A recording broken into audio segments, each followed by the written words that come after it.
Hi everyone, welcome back. Big Boss ഹൗസിൽ 11ാം വീക്കിൽ എവിക്റ്റ് ആയത് സ്ട്രോങ് കണ്ടസ്റ്റന്റ് ആയ വേദുലക്ഷ്മിയാണ്. ലക്ഷ്മിയുടെ ബിഗ് ബോസ് വിശേഷങ്ങൾ ഇങ്ങനെ. ഈ ബിഗ് ബോസ് സ്വപ്നം കണ്ട് നടക്കുന്ന ഒരുപാട് പേരുണ്ടാവും, വർഷങ്ങളോളം അതിനു വേണ്ടിയിട്ട്. ഞാൻ അങ്ങനെ ആഗ്രഹിച്ചിരുന്ന വ്യക്തിയാണോ എന്ന് ചോദിച്ചാൽ അല്ല. ഓഡിഷൻ കഴിഞ്ഞപ്പോഴേക്കും അവർ പറഞ്ഞത് അടുത്ത വർഷം നോക്കാമെന്നായിരുന്നു.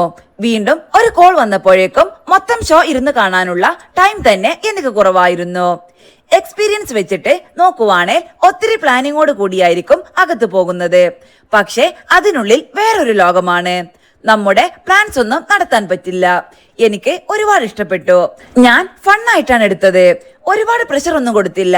അതായത് എനിക്കവിടെ നിൽക്കാൻ പറ്റുന്നില്ല എന്ന അവസ്ഥയിലേക്ക് പോയിട്ടില്ല. ലക്ഷ്മി എന്ന പ്ലെയറിനെ റേറ്റ് ചെയ്യുകയാണെങ്കിൽ ലക്ഷ്മി 10ൽ എത്ര മാർക്ക് കൊടുക്കും? അധികം മാർക്കൊന്നും ഞാൻ പറയില്ല. കാരണം പുറത്ത് ഇത്രയും സപ്പോർട്ട് ഉണ്ട് എന്നുള്ളത് അകത്തറിയുന്നില്ല. കുറച്ചുകൂടി ദേഷ്യം വരുന്നത് കൺട്രോൾ ചെയ്തിട്ട് നിൽക്കുന്നു എന്നേയുള്ളൂ. അവിടെ കണ്ടത് എന്നെ തന്നെയാണ്. അതായത് എന്റെ പേഴ്സണാലിറ്റി എങ്ങനെയാണോ അങ്ങനെ. ഗെയിം വഴി നോക്കുമ്പോൾ കുറച്ച് തെറ്റുകൾ വരും. ഓൾ റൗണ്ടർ ആണ് എന്നൊന്നും ഞാൻ അവകാശപ്പെടുന്നില്ല. 5ന് മുകളിൽ മാർക്ക് കൊടുക്കാം.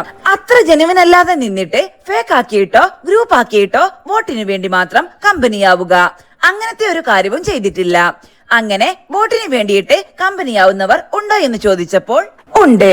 അങ്ങനെ ആരുടെയും പേര് പറയാൻ ഉദ്ദേശിക്കുന്നില്ല. കാരണം ഗെയിം നടന്നുകൊണ്ടിരിക്കുകയാണ്. ഞാൻ അവരെ കുറിച്ച് ഒരു അഭിപ്രായം പറഞ്ഞാൽ ആളുകൾക്ക് അവരിൽ ഉണ്ടാകുന്ന മതിപ്പില്ലാതാകും.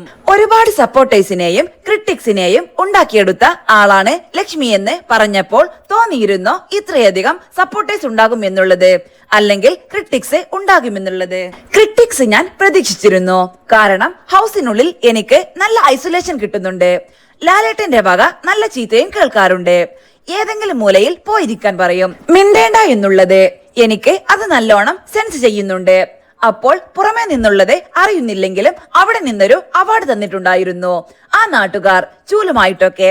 അപ്പോൾ ഞാൻ വിചാരിച്ചിരുന്നു നെഗറ്റീവ് മാത്രമേ ഉള്ളൂവെന്ന്. പൊതുവെ അവർ എന്ത് പറയും ഇവർ എന്ത് പറയും എന്നുള്ളത് മൈൻഡ് ആക്കാറില്ല. പൊതുവെ വേദുലക്ഷ്മി അങ്ങനെയാണ്. റിയൽ ലൈഫിലും അങ്ങനെ തന്നെയാണ്. വേറെ ഒരാളുടെ ശരിയല്ല എന്റെ ശരി. എന്റേതായ ശരിയും തെറ്റും മാത്രമേ ഞാൻ അക്സെപ്റ്റ് ചെയ്യൂ.